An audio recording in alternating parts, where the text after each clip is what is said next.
بسم اللہ الرحمن الرحیم۔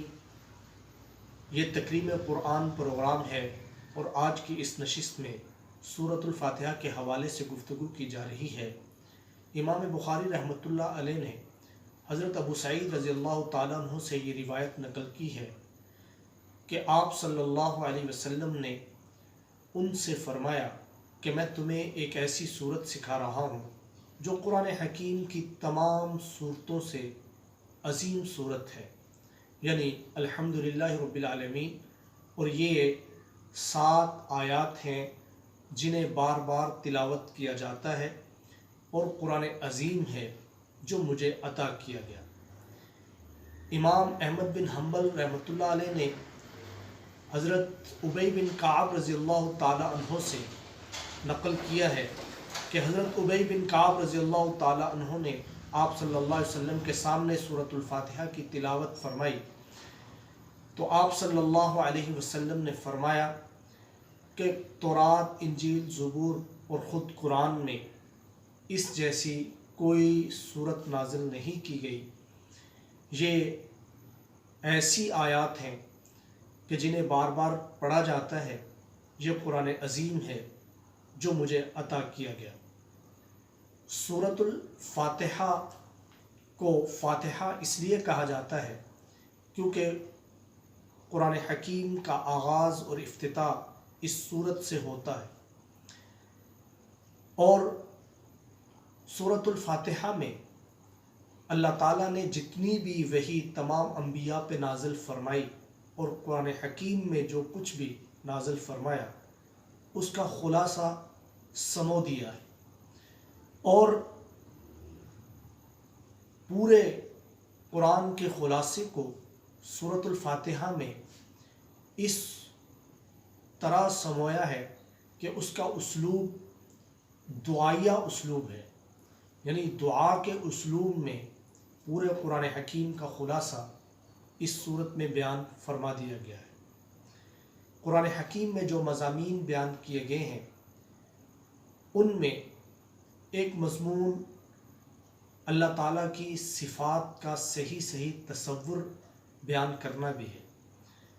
تو قرآن حکیم میں یہ جو مضمون بیان کیا گیا ہے، سورۃ الفاتحہ کی پہلی 3 آیات میں اللہ تعالیٰ کی صفات کو دعائیہ اسلوب میں سمجھایا گیا ہے۔ اس سورت کا آغاز اللہ تعالیٰ کی حمد و ثنا سے ہوتا ہے کہ الحمدللہ رب العالمین، تمام تعریفیں اس اللہ تعالیٰ کے لیے ہیں جو تمام جہانوں کا پالنے والا ہے۔ یعنی اللہ تعالیٰ کی جتنی بھی صفات ہیں جب انسان ان میں غور کرتا ہے تو وہ تمام کی تمام صفات، اللہ تعالیٰ کے تمام افعال، اللہ تعالیٰ کے تمام اسماء قابل تعریف اور قابل ستائش ہیں۔ اور پہلی صفت جو بیان ہوئی ہے اس آیت میں وہ صفت ربوبیت ہے۔ کائنات میں اللہ تعالیٰ کی ربوبیت کا ایک نظام ہے۔ انسان کو سب سے پہلے اسی سے واسطہ پڑتا ہے۔ جب انسان کائنات میں غور کرتا ہے تو اس کے سامنے سب سے پہلے اللہ تعالیٰ کی صفت ربوبیت نمودار ہوتی ہے، اور صفت ربوبیت میں بہت ساری اللہ تعالیٰ کی صفات ہیں۔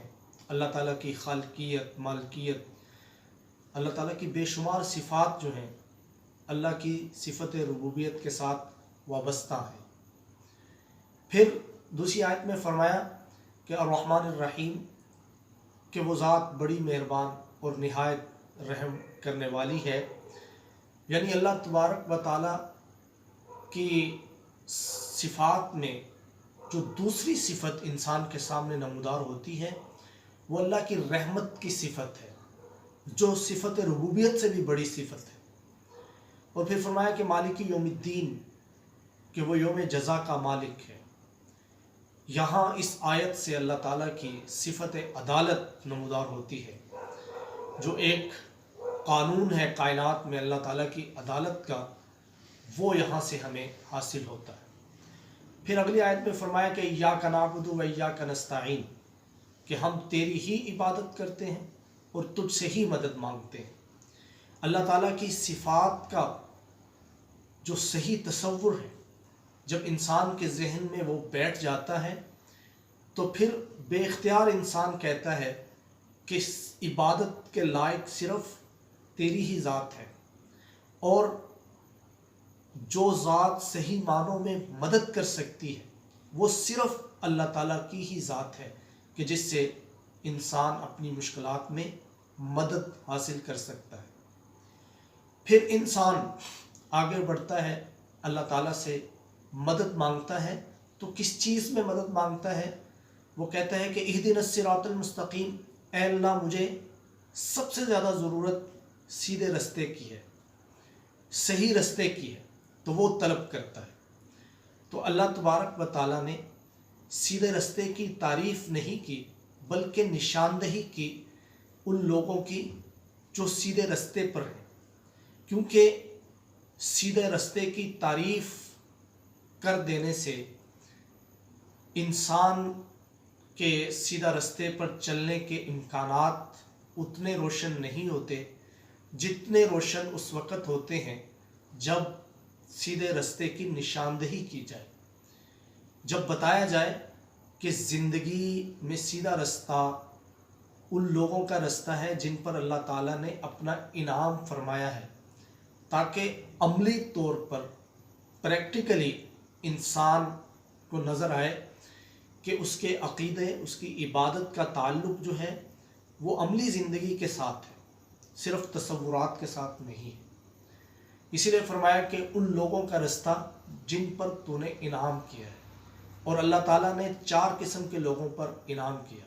اولئک الذین انعم اللہ علیہم من النبیین والصدیقین والشہداء والصالحین، انبیاء پر، صدیقین پر، شہداء پر اور صالحین پر۔ یہ 4 گروہ ہیں انسانی جن پر اللہ تعالیٰ کا انعام ہوا۔ اور پھر جہاں پر اللہ تعالیٰ سے نعمت کو طلب کیا جاتا ہے وہاں پر اللہ تعالیٰ سے جو ایسی چیزیں ہیں جو انسان کو نقصان پہنچاتی ہیں ان سے پناہ بھی مانگی جاتی ہے۔ فرمایا کہ غیر المغضوب علیہم، ان لوگوں کا رستہ نہیں جن پر اللہ کا غضب ہوا ہے، نہ ہی ان لوگوں کا رستہ ولا الضالین، کہ جو گمراہ ہوئے۔ نبی کریم صلی اللہ علیہ وسلم نے فرمایا کہ غضب ان لوگوں پر ہوا جو یہودی کہلاتے ہیں، اور گمراہ وہ لوگ ہوئے جو نصارہ کہلاتے ہیں۔